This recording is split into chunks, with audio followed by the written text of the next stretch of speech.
Maintenant, on va aborder un sujet qui refait surface dès l'élection du nouveau gouvernement québécois, de la coalition Avenir Québec, celui des symboles religieux, de la laïcité. Le gouvernement a annoncé dès son entrée au pouvoir vouloir interdire, en fait, il a annoncé dès son élection vouloir dès son entrée au pouvoir interdire le port des signes religieux pour les employés de l'État qui se trouvent en position d'autorité, ceci incluant, selon les projets actuels, les enseignants.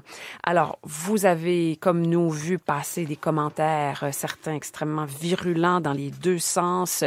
Il y a eu des propos, même, je dirais, regrettables qui se sont tenus déjà. C'est à chaque fois la même chose sur les médias sociaux.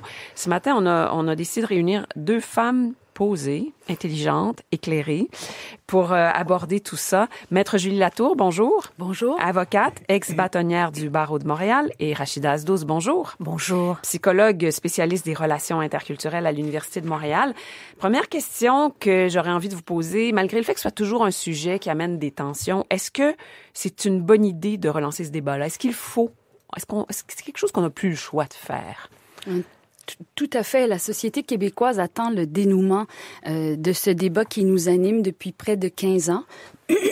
Pardon, et qui touche à l'essence de ce que nous sommes comme société et qui s'inscrit dans la trajectoire de laïcisation de l'État québécois. Alors, à défaut, il est important d'affirmer ce caractère laïque des institutions et de l'État, de définir et d'aménager quel type de laïcité.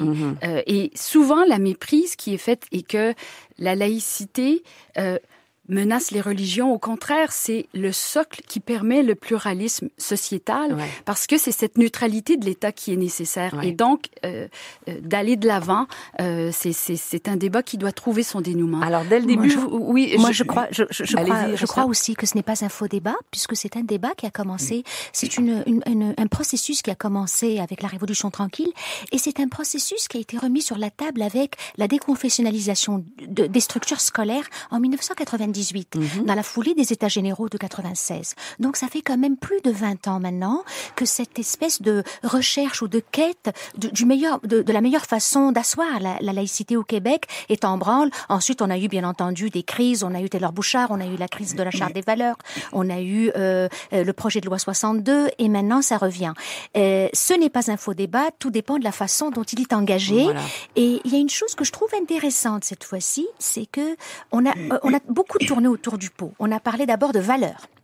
La charte des valeurs. Sous le PQ. Les libéraux parlaient de neutralité. Et là, on parle de laïcité. Donc, j'espère qu'on va... Pour vous toutes les deux, c'est une bonne chose. Dès le début, vous avez employé le mot laïcité. C'est là-dessus qu'il faut s'entendre. Le terme véritable. Et la laïcité, c'est un idéal philosophique et démocratique qui date de 250 ans, qui prend corps dans un dispositif juridique et politique.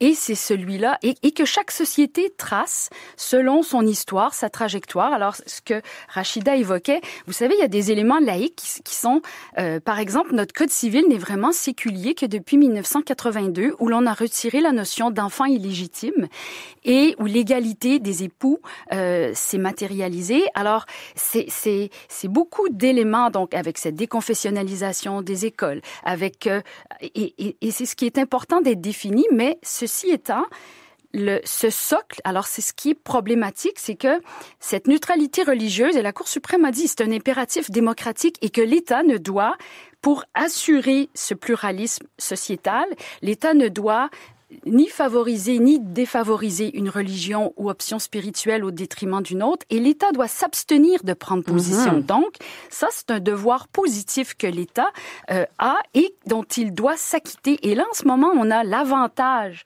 d'une laïcité de fait, mais on n'a pas l'exigence, incluant au sein des chartes des droits. Et ça, les tribunaux le disent, il n'y a pas de définition et il faut donc les préciser, ces éléments juridiques. Non seulement on n'a pas d'exigence de laïcité au sein des chartes des droits, mais il y en a beaucoup qui se servent des chartes des droits pour revendiquer toutes sortes de libertés individuelles, finalement.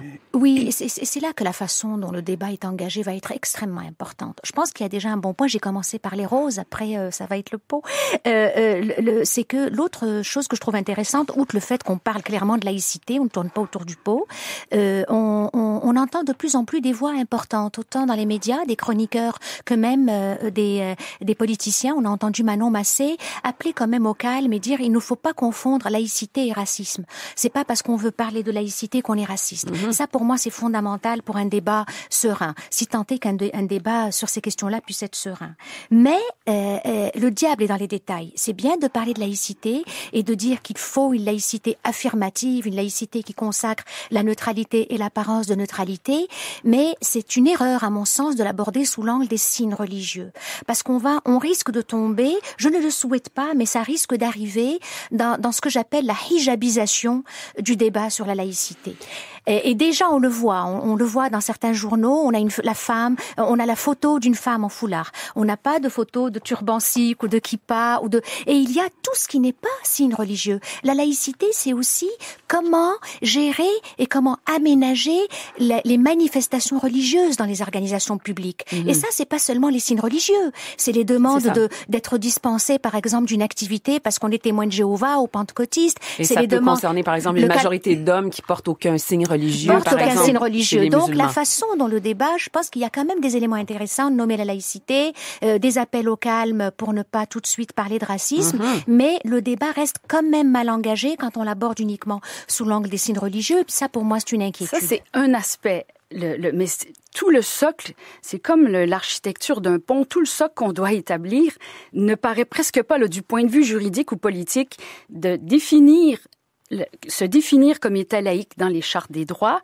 définir quelle vision nous avons de la neutralité, mais cette neutralité doit être réelle selon la Cour suprême. Alors déjà... Et en quoi elle ne l'est pas en ce moment, là? Si on accepte la question, mettons de côté pour l'instant la question des symboles religieux, en quoi il y aurait des choses à préciser pour que l'État soit plus clairement neutre? La doctrine des accommodements raisonnables vient du droit du travail et du droit américain à l'origine, qui est un droit qui est fortement balisé, que ce soit par le Code du travail, les conventions collectives, le Code civil. Alors, quand les juges ont des demandes d'accommodement, ils ont des outils pour faire cette mise en balance. Lorsque l'on transpose la doctrine des accommodements en matière religieuse, là, il y a un vacuum parce qu'il y a, oui, dans les chartes des droits, la liberté de religion et la liberté de conscience est exprimée davantage d'un point de vue individuel, mais tout ce qui est ce qui doit l'étoffer, cette neutralité de l'État, elle a été développée par les tribunaux, mais c'est toujours au cas par cas. Le cas de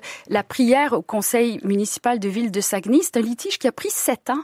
Alors, et les tribunaux ne sont pas outillés. C'est aux citoyens du Québec de décider, mais qu'est-ce que nous voulons dans les conseils municipaux? Qu'est-ce que nous voulons au plan de la scolaire? Par exemple, le Québec est la seule province à subventionner les écoles religieuses confessionnelles à raison de 60%. Donc, question, si un travail était bien fait sur le socle, ça devrait inclure questionner ça. Par exemple, le financement des écoles confessionnelles? Et c'est un élément qui peut être discuté de façon sociétale. Et dont un de ces éléments-là, c'est puisque l'État, et ça c'est la Cour suprême qui l'a dit, ne peut lui-même se livrer à une manifestation religieuse, mais c'est via ses employés. Alors, cette neutralité réelle, elle prend corps.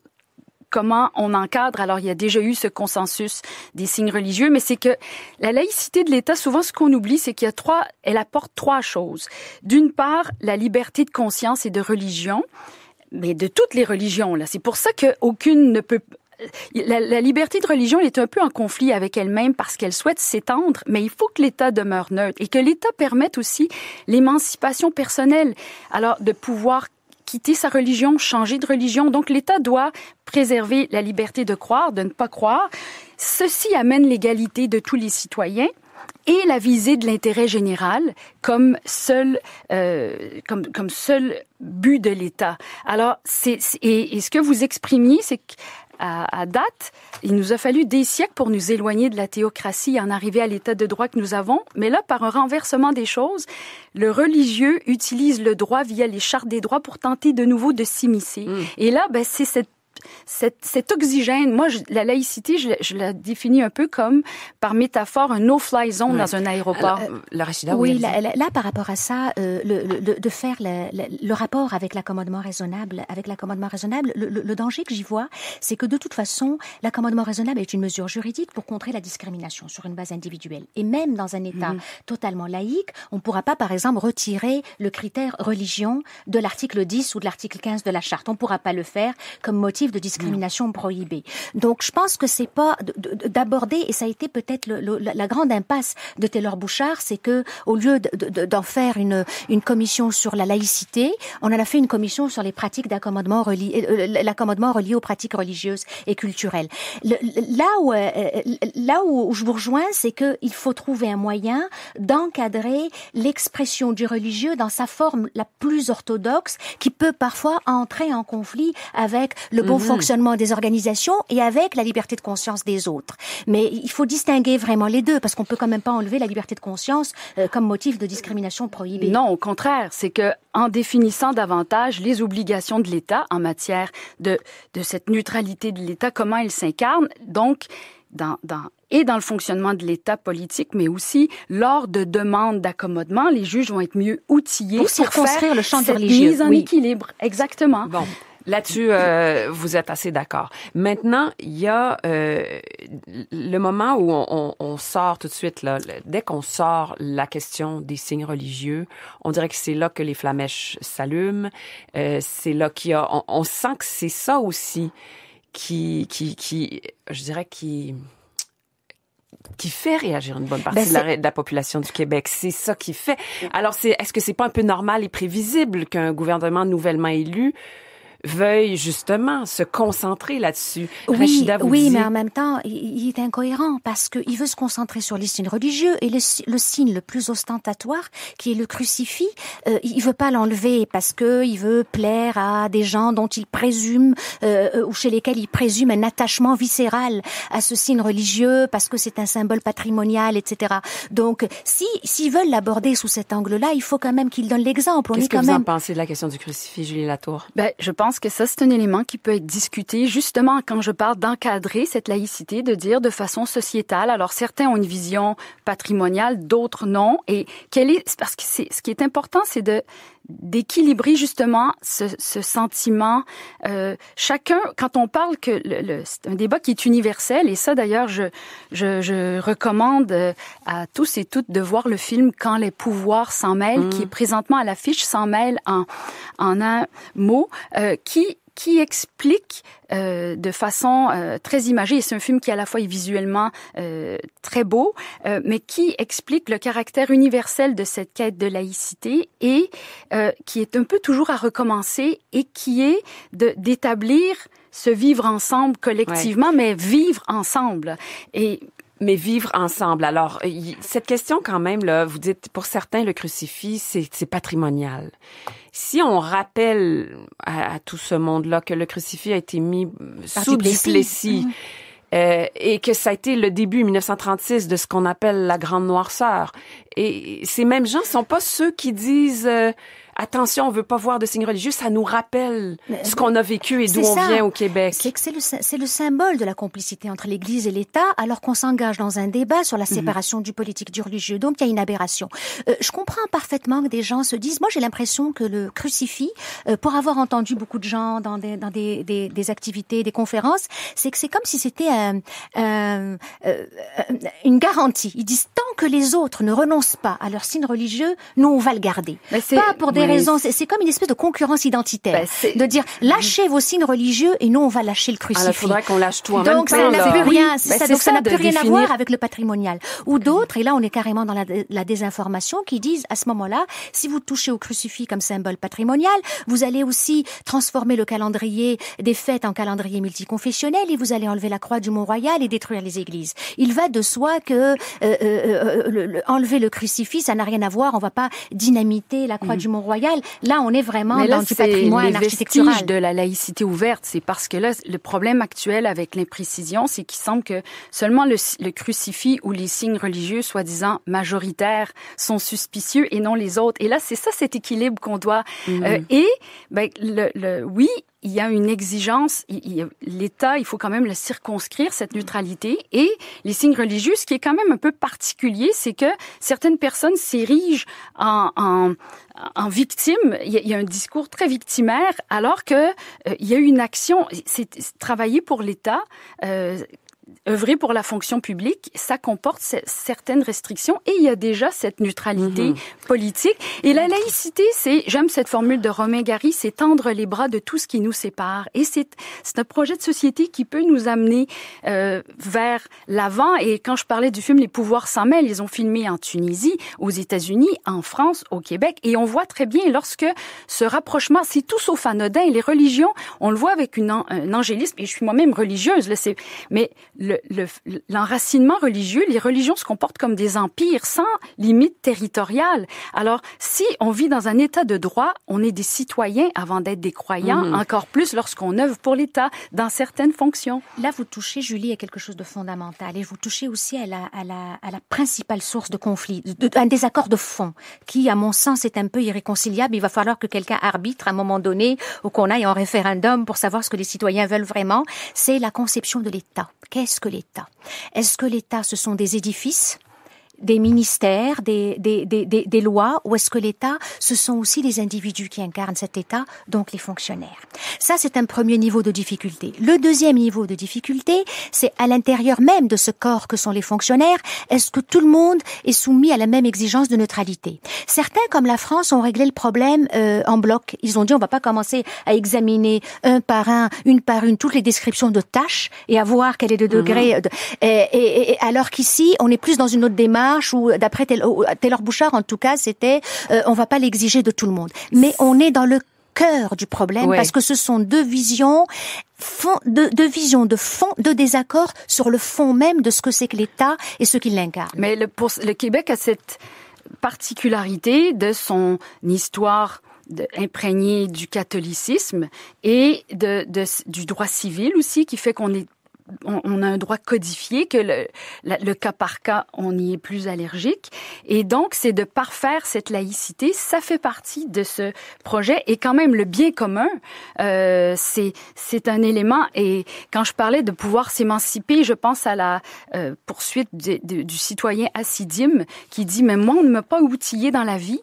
Les écoles que j'ai fréquentées ne m'ont pas permis d'avoir accès. Le gouvernement ne m'a pas protégé. Et ça, le rôle de l'État. Alors, bon, je pense qu'il faut éviter de sacraliser l'État, mais il faut pas non plus politiser le religieux. Ouais, ne pas politiser le religieux. Quand je disais tout à l'heure, circonscrire le champ du religieux, et que quand il y a des pratiques qui sont à ce point orthodoxes, qu'elles portent préjudice à l'individu lui-même et qu'elles l'empêchent de vivre dans la cité, c'est ce genre de... Et lorsque j'étais au Conseil du statut de la femme, on a fait un mémoire sur le projet de loi 60 qui, à mon sens, reflète le consensus qui existe au Québec, qui était, en ce qui a trait à ce volet des signes religieux, là, qui était évidemment tout le reste d'affirmer la laïcité, le caractère, la neutralité religieuse, mais qui circonscrivait cette obligation de neutralité réelle de l'État à tout le personnel en autorité, donc ce qu'on a Bouchard-Taylor, plus nous y ajoutions aussi les enseignants primaires, secondaires. Alors, c'est là, évidemment, en ce moment que le plus gros du débat se fait. C'est là qu'il y a danger, dès qu'on parle de perte d'emploi possible aussi, que ça provoque ce que vous avez appelé tout à l'heure une victimisation. Julie Latour, il y a un danger, et que ça provoque aussi peut-être une crispation autour de ces symboles-là. Est-ce qu'il n'y a pas ce danger-là, entre autres? Oui, en fait, le danger, justement, en parlant de symboles, c'est vraiment le chien qui se mord la queue. Parce qu'on l'a abordé sous l'angle des symboles, tout de suite, on a véhiculé que des gens allaient perdre leur emploi. Qui va perdre son emploi dans les garderies? C'est là qu'on vient à votre point de départ. Au point de départ. C'est pour ça que la hijabisation. Moi, je pense qu'il y a un travail pédagogique énorme à faire. Ah, oui. Il y a vraiment de dire ce qu'est la laïcité, ce qu'elle n'est pas, mais aussi de faire ressortir les désaccords de fond. Et pour moi, la question de l'État est neutralité et apparence de neutralité. Actuellement, il y a ça aussi, c'est une autre pierre d'achoppement. Oui, et la laïcité se bâtit et tous doivent y contribuer. Alors, Julie Latour, maître Julie Latour, avocate ex-bâtonnière du barreau de Montréal, Rachida Azdouz, psychologue spécialiste des relations interculturelles. Merci de nous avoir écrit. On voudrait voir le crucifix sortir de l'Assemblée, mais on nous dit aussi, on a élu ce gouvernement majoritaire et il dit qu'il fait ce qu'il a dit qu'il allait faire. À tout de suite après les informations.